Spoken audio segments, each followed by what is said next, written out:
아멘. 새해가 밝았습니다. 모든 것이 새롭게 느껴지는 것은 비단 저만의 생각만은 아닐 것입니다. 우리에게 새해를 주시고 새로운 출발을 하게 하시는 하나님의 은혜가 참으로 큽니다. 묵은 해, 묵은 감정의 찌꺼기들은 지난 우리 송구영신 때 이미 다 내어버렸고 이제 우리는 새해의 소망 앞에 섰습니다. 우리 자신이나 우리 가정, 우리 교회, 우리 사회와 국가, 새해 맞았지만 작년이나 지금이나 별 차이는 없어요. 솔직히 우리 정치권도 보니까 오늘 아침에도 여전히 구태가 만연하고 사회의 경제적인 어려움이나 혹은 질서도 여전합니다만은, 그러나 우리에게 은혜를 베푸시는 하나님 아버지, 그분은 영원히 새로운 분이신 줄 믿습니다. 그러므로 주님의 제자된 우리 또한 끊임없이 새로워질 수 있어요. 고린도후서 4장 16절에 그러므로 우리가 낙심하지 아니하노니 우리의 겉사람은 낡아지나 우리의 속사람은 날로 새로워지도다. 우리의 겉모습은 늙어가고 후패하고 낡아지지만은 그러나 우리의 속사람은 날로 새로워지는 줄로 믿습니다. 의학적으로도 그러해요. 우리의 겉에 보이는 피부 주름이 많아지고 전체적인 골격은 머리도 빠지고 이빨도 그렇고 다 그런데요, 우리의 속에 우리 몸을 뱅뱅 도는 피는 3개월에 한 번씩 완전히 새로워져요. 새로워진다 이 말이에요. 하나님이 벌써 이 생체 의학적으로도 그렇게 만들어 놓았어요. 영적으로 보면 더 그렇습니다. 우리의 겉사람은 낡아지지만은 우리의 속사람은 예수 그리스도의 주신 말씀과 하나님의 성령으로 인해서 날마다 새로워져야 하고 또 실제로 새로워지는 줄 믿습니다. 금년 2009년 우리 교회 표어를 생명을 세우고 살리는 교회라 그렇게 깃발을 들고 출발합니다. 여러분, 하나님의 가장 큰 관심은 바로 여기 있죠. 생명을 살리고 생명을 세우고 생명을 키우고 그 생명으로 하여금 재생산하게 만들고 나가서 전도하게 만들고 봉사하게 만들고 이웃을 향하여 하나님의 사랑을 전파하게 만드는 것이야말로 하나님의 관심이 총 집중되는 영역입니다. 그러므로 우리 교회가 가장 우선적으로 해야 할 일 바로 생명을 세우고 살리는 일입니다. 금년에 우리 모두 적어도 한 명 이상 살리시기를 주의 이름으로 권면합니다. 아멘 소리가 좀 약하네요.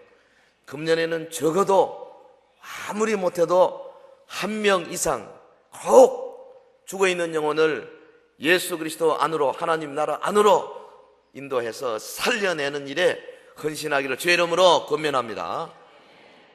한 명 예외 없이. 많은 분들은 100명, 50명 전도의 은사 받은 분은 그렇게 해야 되고, 그렇지 못한 분들은 적어도 한 명 이상 반드시 살리는 일에 헌신하자. 두 번째는 이를 위해서 우리가 예배 시간마다 은혜 받고 능력 받고 체험하고 성령의 임재 받고, 그래서 새로운 각오와 결심으로 예배를 통하여서 날마다 갱신되는 그런 한 해가 되면 정말 좋겠어요. 예배 시간 일찍이 오고 준비하고 말씀을 통해서 새로운 깨달음을 받고 무슨 말씀이든지 아멘으로 받을 때에 성령께서 역사하여 주실 줄 믿습니다. 예배의 은혜와 능력, 나아가서 우리가 정말 새로운 영혼, 우리 가까이 오신 영혼들, 주님이 보내주신 영혼들을 세우는 일에, 양육하는 일에, 키우는 일에, 밀어주는 일에, 끌어주는 일에, 인도하는 일에 최선을 다해서 그분도 나와 같이 성숙한 신앙이 되고, 그분도 나와 같이 전도하고 봉사하는, 그분도 나와 같이 하나님의 나라를 위해서 헌신하는 그런 사람이 되도록 만들어내는 일, 이를 위해서 앞에서 모범을 보이고 밀어주고 끌어주고 기도해주고 함께 고락을 같이 하는 한 해가 되기를 주의 이름으로 권면합니다. 생명을 세우고 살리는 교회. 그래서 우리 온몸 다해서 새가족들을 섬기는 한 해가 되어야 되겠습니다. 오늘 읽어주신 이 본문에 나오는 비시디아 안디옥 교회는 하나님의 능력이 함께한 교회였습니다. 우리에게 모범이 되는 교회죠. 이 교회 성도들은 거기 마지막 절 보니까 기쁨과 성령이 충만하니라 그랬어요. 이 비시디아 안디옥은 지중해 위쪽에 내륙에 있는 곳입니다. 이것은 수리아 안디옥과는 구분되는 곳이죠. 사도 바울 일행이 수리아의 안디옥 교회로부터 선교사로 파송받지 않습니까?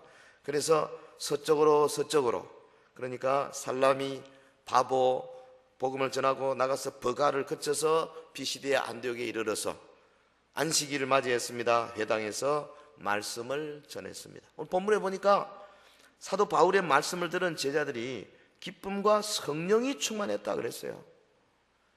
기쁨이 충만한 교회. 정말 좋은 겁니다. 여러분, 온 교회 성도들 처음 오신 분들이 보니까 서연교회는 기쁨이 충만하다. 예? 서연교회 유년부 가니까 아이들이 뭐 찬송하고 기뻐하고 노래하는데 기쁨이 충만하고, 서연교회는 중등부도 가보니까 막 기쁨이 충만하고, 초등부, 고등부도 자기들 안 해줬다고 그럴라. 초등부도 가니까 그러고 고등부도 가니까 그러고 기쁨이 충만하고. 여러분, 성령이 충만한 교회가 된다는 것은요, 생각만 해도 가슴이 막 벅차오르는 거예요. 한번 물어봅시다. 이 시간에 바로 지금 여기 이 시간 자신이 성령 충만하다라고 생각되시면 손 한번 들어봅시다. 별로 없네. 이러면 안 되지요. 우리 모두가 다 금년 한 해는 교회가 성령 충만하려면요, 성도 한 분 한 분이 충만해야 돼요. 뭐 딴 사람 볼 거 없어요. 네 왜 충만 안 하냐 말하기 전에 내가 먼저 충만해야 되고, 내가 먼저 기쁨으로 충만해야 되죠. 그래야 온 교회가 기쁨이 충만하지 않겠습니까? 제일 먼저 설교자부터 기쁨 충만, 성령 충만, 우리 교역자들, 우리 장로님들, 그리고 우리 여러 찬양대원들, 저를 봐요. 심각하게 내려다보고 있는 사람들 왜 그러노? 저를 봐요. 기쁨 충만. 오늘 찬양이 보니까 완전히 할렐루야 찬양대를 위한 주제곡 같아요. 할렐루야 할렐루야 온 천하 만물 찬양해라. 찬양도요, 기쁨으로 나오는 찬양을 주님이 받으신다고요. 인상 다 쓰면서 말이죠, 심각해가지고 그걸 안 받습니다. 요한계시록 보세요. 어떤 찬양도 전부 기쁨과 즐거움으로 찬양한 것입니다. 세상 사람들 노래는 약간 단조가 많고 약간 우울한 게 많고 약간 멜랑콜리한 게 많지만, 성도들이 부르는 찬양은 전부 다 기쁨과 즐거움이에요. 기쁨이 충만한 교회. 이 비시디아 안디옥 교회가 성령 충만, 기쁨 충만했습니다. 어떻게 해서 그랬을까? 도대체 우리도 기쁨과 성령이 충만하려면 금년에 어떻게 해야 될까? 한번 세 가지로 생각합니다. 첫째는 이 비시디아 안디옥 교회 말씀을 듣고 믿는 자가 많았습니다. 말씀을 듣고 믿는 자가 많았어요. 다시 말하면 저들의 기쁨은 믿음에서 오는 기쁨이었어요. 본문 48절, 이방인들이 듣고 기뻐하여 하나님의 말씀을 찬송하며 영생을 주시기로 작정된 자는 다 믿더라. 49절, 주의 말씀이 그 지방에 두루 퍼지니라. 사도 바울의 말씀을 듣고 예수 그리스도를 믿게 되었습니다. 믿음이 저들에게 기쁨을 선사해 주었어요. 여러분, 그리스도 안에 있는 믿음은 우리에게 하나님 나라의 기쁨을 주는 줄로 믿습니다. 믿음이 강하게 생겨나면은 기쁨은 저절로 따라오게 돼 있어요. 그래서 이 기쁨이 마치 샘솟듯이 계속 올라옵니다.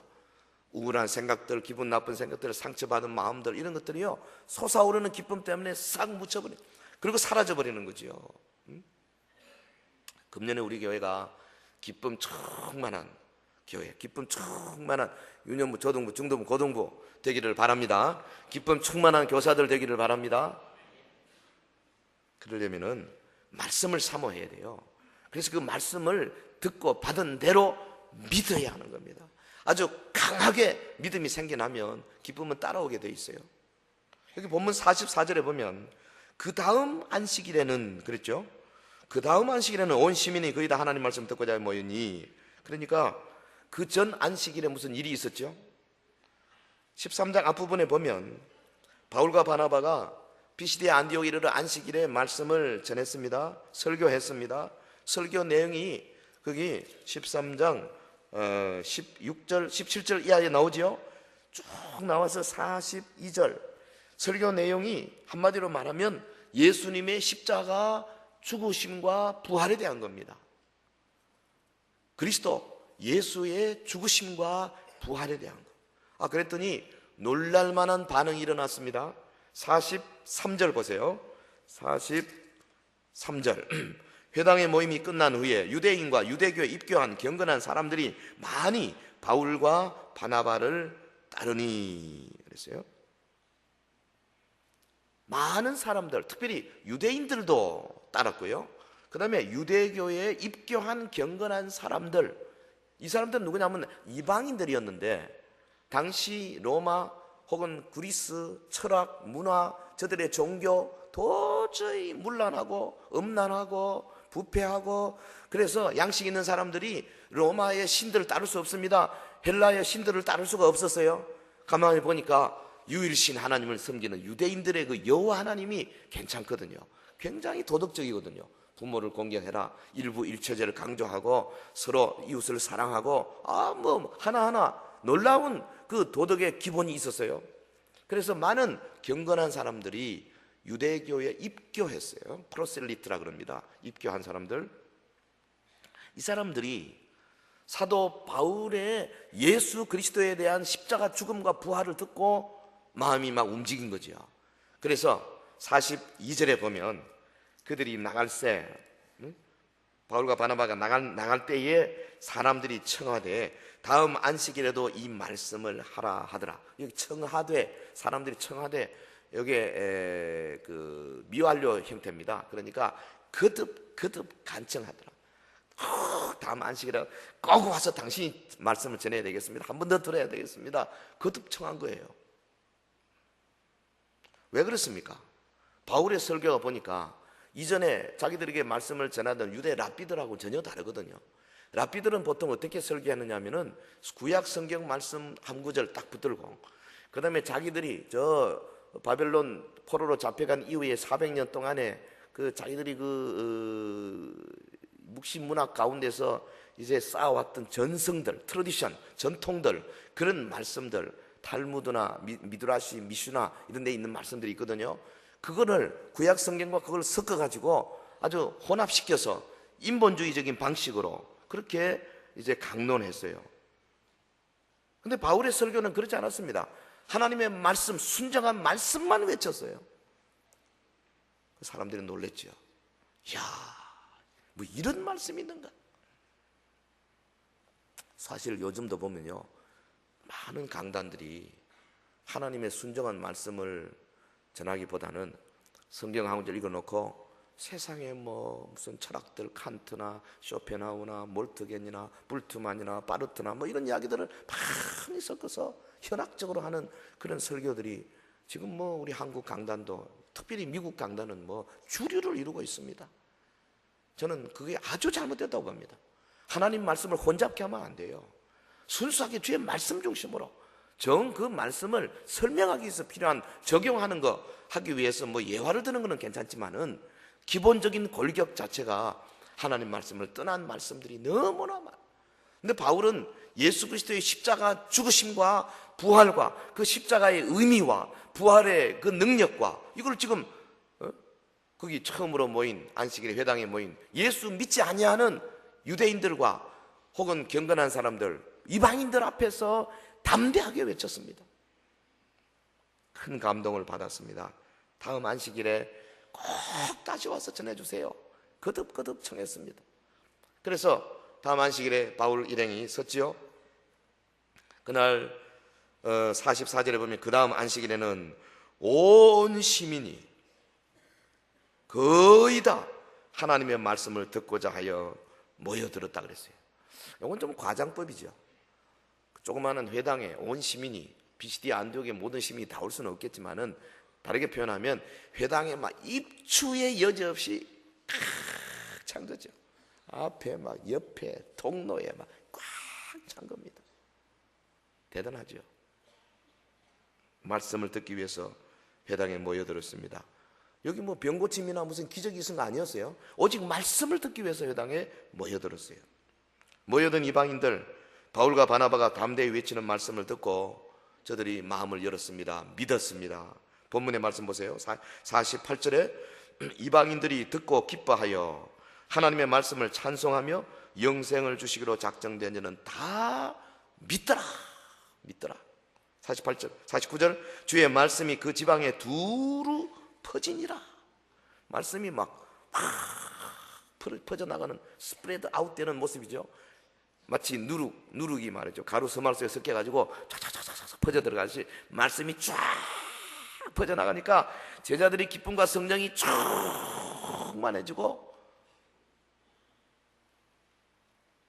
여러분, 말씀을 듣고 사람들이 믿음을 가지게 되니까 기쁨의 영이 그 회중 가운데 가득해지는 거죠. 할렐루야. 우리도 그래야 돼요.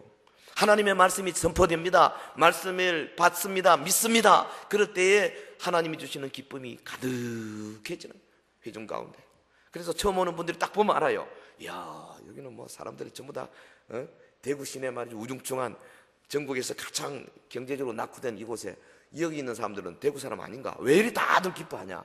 분위기 이렇게 돼야 되는 거죠. 야, 그래도 안 기뻐한 사람들이 앉았네. 저를 좀 봐요. 예. 기쁨이 물론 억지로는 안 되지만은 그래도 찬양대는요 억지로 하는 처럼 해야 돼요. 왜? 높은 데 앉았기 때문에 책임 있어요. 우리 온 성도들요 억지로라도 기뻐하는 모습을 하다 보면 자연스럽게 속에서 기쁨이 솟아나게 될 줄로 믿습니다. 왜냐하면 기뻐하라 그랬으니까. 항상 기뻐하라 명령입니다. 그러니까 기쁨이 와야 기뻐한다는 말은 잘못된 말이에요. 항상 기뻐하라는 말은 기쁨이 없어도 기뻐해야 된다는 겁니다. 기뻐하기 위해서 노력하라는 이야기죠. 기뻐하기 위해서 최선을 다하라는 이야기입니다. 어떻게? 여기서는 말씀을 받고 말씀을 믿어야 되죠. 목회자가 가장 기쁠 때가 언제인지 아십니까? 다른 사람 모르겠어요. 저 경우는 그 옛날에 제가 가르치던 우리 학생들 혹은 뭐 옛날에 신앙생활 하던 그런 분들이 10년, 20년 만에 탁 만났는데 보면 그 교회 장로님 되어 있고 뭐 집 권사님 되어 있고 막 교회 위에서 충성봉사하고 그런 말 들으면요 얼마나 기분이 몰라요. 그런데 어떤 분 보면은 그때는 제법 괜찮았는데 아이고 뭐 요새 뭐 좀 쉬고 있습니다 이러면요 막 집에 들어오면 일주일 내내 그 사람 생각나고요 이름이 막 나오고 기도하게 되고 그렇습니다. 그게 아마 주님 생각일 겁니다. 목회자의 기쁨이 그래요. 또 언제 기쁜지 아십니까? 교회에 처음 오신 분들, 새로 새 가족들이요 몇 달 돼도 안 하는데 탁 말씀이 붙들려가지고 날마다 막 새로워지고 눈이 반짝반짝하고 목사님 내가 뭐 어디 할 게 없습니까? 뭐 이렇게 하고 헌금도 11조도 하고 감사헌금도 하고 절기헌금도 안 빠지게 하게 되고 그 다음에 막 전도하게 되고 솔직히 목회자는요 그 맛에 살아요. 근데 뭐 은혜 받은 사람 아무도 안 보이고 말이죠 변화된 사람 안 보이고 하면은 정말 살맛 없어요. 오늘 누가 변하고 있는가? 오늘 누구에게 주의 말씀이 들어갔는가? 이게 최고 관심사예요. 기쁨. 여러분 그렇지 않습니까? 직접 전도했어요. 너 별로 기대도 많이 안 했는데 예수 믿으면 이렇게 되고 저렇게 돼. 내가 있으면 이래. 니도 예수 믿어. 우리 같이 교회 가자. 뜻밖의 내 다음 주 갈게. 몇 시에 만나자. 여러분 얼마나 기뻐요. 뭐 돈이 생깁니까? 뭐가 생깁니까? 그러나 막 그날부터 시작해서 주일까지는 막 아주 황홀하지요. 막 구름 위에 둥둥 안 그래요? 구름 위에 둥둥 뜨는 것 되지 않습니까? 왜? 주님이 그 기쁨을 주시는 거예요. 영혼을 살리고 영혼을 키우는 일에 헌신하는 사람에게 주님이 기쁨을 주시는 줄 믿습니다. 참된 기쁨은 사실 생명을 살리고 생명을 세우는 일에 헌신하는 일꾼들에게 주는 거예요. 여러분 교사 여러분들요, 여러분이 가르치는 아이들 막 변화되는 거 뭐 얼마나 기쁩니까? 별로 변화되어도 기쁘지 않으면 죄송합니다만 빨리 사표 내세요. 그건 교사 자격이 없는 사람들. 그러나 그 영혼이 변하는 거 보면 막 좋아지고 기쁜 것은 교사의 은사가 있는 분들이에요. 그런 분들은 주님 오실 때까지 해야 돼. 지미 카터가 대통령 간두고도 계속 교사하듯이 말이죠. 자, 믿음에서 오는 기쁨. 두 번째, 이 비시디아 안디옥 교회 성도들, 저들의 그 기쁨이 어디서 왔느냐? 박해 속에서도 오히려 기뻐했다 그랬어요. 박해 속에서, 핍박 속에서, 어려움 속에서 솟아나는 기쁨, 이게 진짜 기쁨이죠. 50절에 이에 유대인들이 경건한 귀부인들과 그 시내 유력자들을 선동하여 바울과 바나바를 박해하게 하여 지역에서 쫓아냈다 그랬어요. 자, 이 박해를 좀 생각하면서, 그럼에도 불구하고 이 비시디아 안디옥 교회 성도들이 기쁨과 성령이 충만했다는 것을 연계시켜서 생각하겠습니다. 바울 일행이 말씀을 전하니까요, 비시디아 안디옥 주민들이 막 깜짝 놀랐습니다. 온 성이 모여들 정도 되었습니다. 그랬더니 호사다마지요, 좋은 일이 있으면 반드시 나쁜 일이 옵니다. 핍박이 오죠, 박해가 오지요. 거센 핍박을 받습니다. 45절에 유대인들이 그 무리를 보고 시기가 가득하여 바울이 말한 것을 반박하고 비방하거늘. 시기, 헬라말로 젤로스, 이 말에서 영어에 젤러시가 왔죠. 시기는 원래 이 끓어오르다는 말에서 나온 말입니다. 그러니까 뭐냐 하면 사람 마음속에서 막 부글부글 끓어오는 주체할 수 없는 감정, 이게 시기예요. 그러니까 이 시기 질투는 대개 언제 끓어오느냐 하면 그 상대방, 그 사람이 나하고 비슷한데 말이지, 갑자기 뭐가 잘 된다든지, 지난해나 별 수 없는데, 옛날 학교 다닐 때는 지난해나 비슷했는데 남편 잘 만나가 갑자기 잘 산다든지 뭐 이러면 시기 나지요? 안 나요? 그게 나지 않습니까? 시기 질투. 그러니까 여기 지금 바울 일행을 시기한 사람이 누구냐 하면 사실은 회당에서 설교하는 거를 보고 시기 질투한 사람들, 다시 말하면 유대 랍비들, 유대의 설교자들입니다. 시기 질투, 영향력 있는 사람들이죠. 바울의 설교를 듣기 위해서 모이던 많은 무리들을 보고 시기가 가득하게 됐다. 아니, 성령이 가득해야지 시기가 가득합니까? 이 뒤에는 누가 있습니까? 복음의 전파를 방해하는 무서운 흑암의 세력, 사탄의 세력, 귀신들이 있어요. 이거 여러분 놓치면 안 됩니다. 사도 바울이 이것을 강조하고 있죠. 에베소 6장에 보면 우리의 싸움은 혈과 육에 대한 것이 아니라 사람에 대한 싸움이 아니다. 사람 싸우는 게 아니에요. 우리 영적인 사람들은 사람과 싸우는 게 아닙니다. 그 뒤에 있는 악의 영들과 더불어 싸우는, 하늘의 정사들, 권세들, 악의 영들에 대해 싸우는 거예요. 그러니까 이 유대인들이 시기가 나서 막 핍박을 하는 건 그 뒤에는 사탄과 귀신들의 무리가 있는 겁니다. 사탄은요, 성도가 잘 때는 꼴을 못 봅니다. 사탄은 교회가 부흥하는 꼴을 안 보려고 그럽니다. 사탄은 성도들이 모여서 기도하는 꼴을 싫어합니다. 사탄은 성도들이 은혜 받아가 막 헌금하고 막 전도하는 거 아주 싫어합니다. 싫어하면 가만히 있냐? 가만 안 있어요. 들쑤십니다. 뭔가 들쑤시지 않고는 절대 수그러들지 않아요. 그래서 곧바로 이어나오는 게 뭐냐니까 반박하고 비방하는 거죠. 유대인들이 시기가 가득해서 바울이 말한 것을 반박하고 비방하거늘, 그렇죠? 반박이라는 것은 논거를 대면서 상대방의 의견을 비판하는 거죠. 반박. 사탄은 유대인들을 격동시킵니다. 그럴듯한 논쟁거리를 만들도록 유대합니다. 그래서 유대인들을 하여금 자신들의 논리에만 충실하여 비판을 하게 만듭니다. 그런데 이 반박이 먹혀 들어가지 않지요. 바울이 보통 사람입니까? 가말리엘 문화에서 공부한 사람입니다. 어지간한 유대인들을요, 논리로 못 이깁니다. 바울을.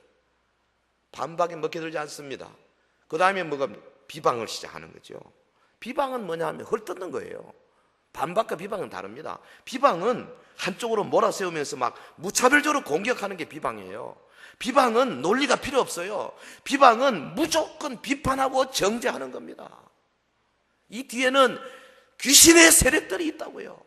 여러분요, 반드시 기억하십시오. 여러분이 열심히 전도해 보세요. 반드시 귀신들이 역사합니다. 비방하고 반박하고 욕하고 무슨 소리 다 합니다. 열심히 기도 운동해 보세요. 반드시 귀신들이 역사해요. 하나님의 역사가 일어나 보십시오. 병들이 고침받고요, 은혜 받고 새방언마라고 해보세요. 비방하고 비판하는 귀신들의 역사가 사람들을 통해서 막 일어나게 돼 있어요. 그렇기 때문에 영적인 싸움에서 지면 안 돼요. 우리의 싸움은 혈과 육에 대한 것이 아닙니다.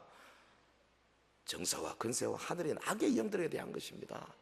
그래서요, 믿음의 단단히 믿음의 방패를 가지고, 성령의 검고 하나님의 말씀을 가지고 영적 전투에 나서는 자세가 필요한 거죠. 바울과 바나바 흔들리지 않았습니다. 유대인들을 오히려 꾸짖으면서 하나님의 사랑이 이방인에 간다고 말하지 않습니까? 46절, 바울과 바나바가 담대히 말하여 이르되 하나님의 말씀을 마땅히 먼저 너에게 정할 것이로되 너희가 그것을 버리고 영생을 얻기에 합당하지 않은 자로 자처하기로 우리가 이방인에게로 향하노라. 그런데 이 사탄이 가만 안 있죠. 50절을 보면 마귀가 유대인들을 계속 충동해서 유대인들이 어떻게 했습니까? 경건한 귀부인들과 유력자들을 찾아갑니다. 50절에 이에 유대인들이 경건한 귀부인들과 그 시내 유력자들을 선동하여 바울과 바나바를 박해하게 하여 그 지역에서 쫓아내니, 영향력 있는 자들을 선동을 해가지고 귀부인들은 여기 고관 대작들의 부인들입니다. 영향력 있는 사람들입니다. 선동해가지고 바울과 바나바를 박해했다는 말은 붙잡아서 매를 때리고 쫓아냈다 이 말이죠. 태형 대중들은 지금 주의 말을 듣고 믿음으로 말씀을 받고 믿음의 길로 들어서고 있는데, 고위층 관리들은 유대인들의 사주를 받아서 영생의 소식을 가져다주는 주의 종들을 박해하고 쫓아냅니다. 사도들이 어떻게 했습니까? 거기 51절에 두 사람이 그들을 향하여 발에 티끌을 떨어버리고 이고니온으로 가거늘. 좀 이상한 장면이죠. 박해하니까 나와가지고 발에 티끌을 떨어버리고, 그리고 이고니온으로 125km 떨어진 저 먼 곳입니다. 발에 티끌을 떨어버린다는 말은 상징적인 표현이죠. 예수님이 시킨 겁니다. 누가복음 9장 5절, 누가복음 10장 11절에 보면 말씀을 전해라. 전에도 안 봤거든. 발에 티끌을 떨어버리라. 그러면 마지막 내가 너에게 말하노니 그 날에, 주님이 오시는 심판의 날에 소돔이 그 동네보다 견디기 쉬우리라. 이 무서운 말이죠. 무서운 말입니다. 여러분, 하나님의 말씀을 반박하고요, 비방하고 무서운 죄가 됩니다. 그렇기 때문에 이런 구절에 우리가 아주 경성해야 돼요. 혹시 내가 자칫하면 악한 영에 사로잡혀서 나도 모르게 베드로가 그랬죠. 예수님 앞에서 주는 그리스도시요 살아계신 하나님의 아들이다. 예수님 막 칭찬했습니다. 바요나 시몬아 네가 복이 있다. 막 뛰어올렸더니 교만해졌지요. 다음 5분도 되기 전에 주님이 이제 예루살렘에 가서 내가 십자가에 못 박혀 죽을 것이다 막았습니다. 그러지 마십시오. 우리가 있지 않습니까? 왜 죽으려고 하십니까? 좋은 뜻으로 한 것 같은데 예수님의 눈에는 사탄이었습니다. 주님 말씀하시를 사탄아 물러가라 그랬습니다. 그러니까 우리 성도들이요, 아차하는 순간에 악의 영들에게 사로잡히면 사탄이 될 가능성이 있어요. 그러니까 조심해야 돼요. 하나님의 말씀에 바로 서야 합니다. 절대로 함부로 우리 마음대로 비방하거나 반박하거나 하지 않도록 조심해야 돼요. 박해를 피해서 떠나는 사도들의 모습이 여러분 어떠했겠습니까? 첫째, 고개를 푹 숙이고 시리와 좌절에 빠져서 터벅터벅 갔을까? 둘째로, 박해를 하든 말든 하나님께서 나로 하여금 오히려 하나님이 일을 하는데 박해받기에 능력받기에 합당한 자로 여겨주셨으니 감사합니다. 그리고 찬양하고 갔을까요? 우리 주일학교 학생들 1번이니까 2번이니까 볼 것도 없지요.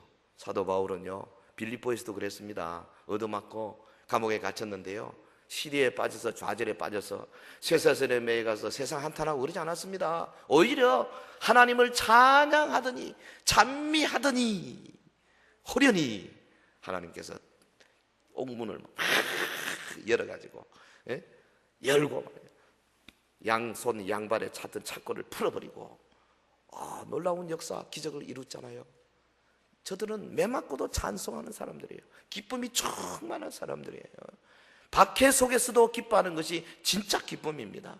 여러분, 집에서 예수 믿는다고 혹은 가족들에게 핍박받는 사람, 그때의 기쁨을 가질 수 있는 사람은 정말 순수한 사람, 성숙한 사람이에요.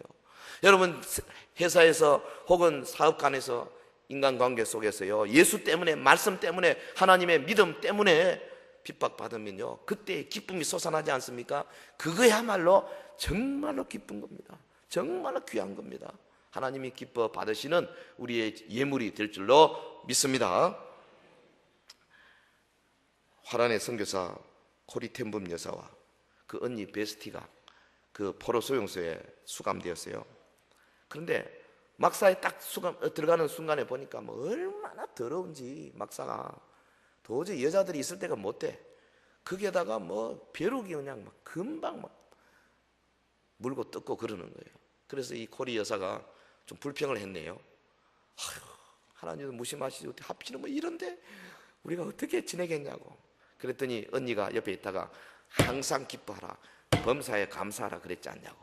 그래가 이제 며칠을 지나는데요, 하나님께서 역사하시는 것을 비로소 깨달았다 그러잖아요. 무슨 말이냐면 그 속에서 마음껏 찬송도 하고 예배도 하고 포로 수용소에 그거 불가능한데 그리 하는데도 그 막상 안으로 도무지 간수들이 들어오지를 않더라는 거죠. 왜? 들어오기만 하면 벼룩 물리고 이래가지고 아예 안 들어. 그래서 자기들은 그 안에서 마음껏 주님을 찬양할 수 있었다. 이야, 하나님이 우리로 하여금 예배하도록 이렇게 만들어 주신다. 벼룩에 뜯기면서요, 저들은 예배를 더 가치 있게 생각한 거죠. 여러분, 어려운 환경이 있을 수 있습니다만은 그 뒤에는 언제나 주관하시는 하나님이 계시는 줄로 믿습니다. 제자들과 교회들이 하나님 앞에서 신앙의 진전을 이룰 때 사탄의 역사하는 것을 봤죠. 그 가운데 기뻐하는 거 진짜 기쁨이죠. 우리가 교회가 모여 기도하기를 힘쓸 때예요, 기도하는 가운데 기쁨이 솟아납니다. 그런데 사탄의 역사가 반드시 있습니다. 여러 가지 모습으로 말도 안 되는 모습들이 생겨날 수가 있어요. 그렇기 때문에 여러분, 항상 예비하고 준비하고 주님이 주신 기쁨을 놓치지 않아야 할 것입니다. 어둠의 세력들은 우리가 영적으로 성장하는 것을 시기하고 질투하고 반박하고 비방하는 법이에요. 걱정하지 마십시오.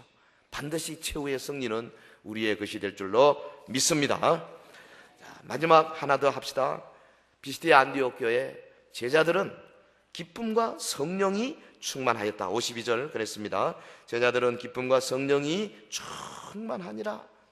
굳이 여기 제자들은 한 이유가 있어요. 그리스도의 제자 된 자들의 기쁨입니다. 여러분, 하나님의 말씀을 받고 믿고 그리스도의 제자의 삶을 살게 된 사람들에게 하나님이 놀라운 기쁨을 주십니다. 여기 충만하니라, 미완료 과거 동사입니다. 계속적으로 지속적으로 가득한 상태를 말하는 거지요. 한번 은혜 받고 반짝 좋았다가 그만 또 그게 아니고요, 충만 계속적으로 충만하고 있더라, 그 말이죠. 여러분, 참 믿는 사람들, 주님의 제자들은요, 날마다 충만할 수 있어요.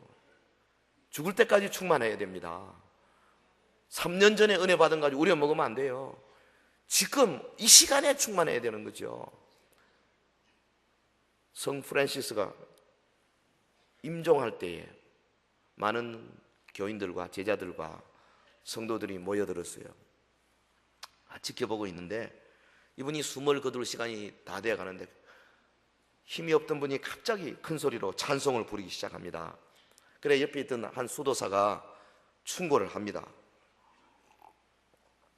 선생님, 지금 창밖에 사람들이 많이 모여서 엄숙하게 지금 있는데 이 엄숙한 시간에 좀 신중하게 처신하시죠. 그랬더니 프란시스가 그러더랍니다. 내 주책을 들어서 미안하네. 그런데 도저히 내가 지금 참을 수가 없다네. 가슴 깊이 솟구치는 기쁨을 내가 어떻게 감추겠나. 내가 그리도 오랫동안 직접 보고 싶던 주님의 얼굴을 이제 곧 보게 될 텐데 그 주님을 만날 생각하니까 막 기뻐서 난 참을 수가 없네. 여러분, 세상을 떠나면서 이 정도 되면 뭐 성공이죠. 기쁨으로 충만한 성도. 찬송 8,000여 곡을 쓴 패니 크로스비 여사, 생후 6개월에 장님이 됐잖아요. 그런데도 그가 일평생 동안 옆에 사람이 증언하기로 한 번도 불평, 불만한 적이 없답니다. 장님인데 많은 찬송곡을 썼어요. 8,000곡을 썼다 그랬어요. 우리 지금 통일 찬송가, 우리 새 찬송가에 많이 들어있어 한 20여 곡 있을 겁니다. 어느 목사님이 그 여자를 동정하면서 그랬습니다. 하나님은 다른 축복은 우리 여사에게 넘치도록 주셨는데 어찌 좀 눈을 좀 뜨게 해주시지 않았을까요? 그랬더니 크로스비 여사가 그러더랍니다. 내가 태어난 자리에서 하나님께 한 가지 요청할 수 있었다면 그것은 차라리 소경으로 태어나는 것이었을 겁니다. 놀라서 이유를 묻는 목사님에게 크로스비가 다시 이야기합니다. 내가 천국에 가서 배울 예수님의 얼굴이 내 눈을 떠서 처음 보는 얼굴이 되기를 나는 원합니다. 아니 뭐 세상에 지저분한 거 안 보고 천국에 오면 다 눈 뜰 테니까 참으로 영광에 가득 찬 주님의 얼굴을 한번 보기를 원합니다.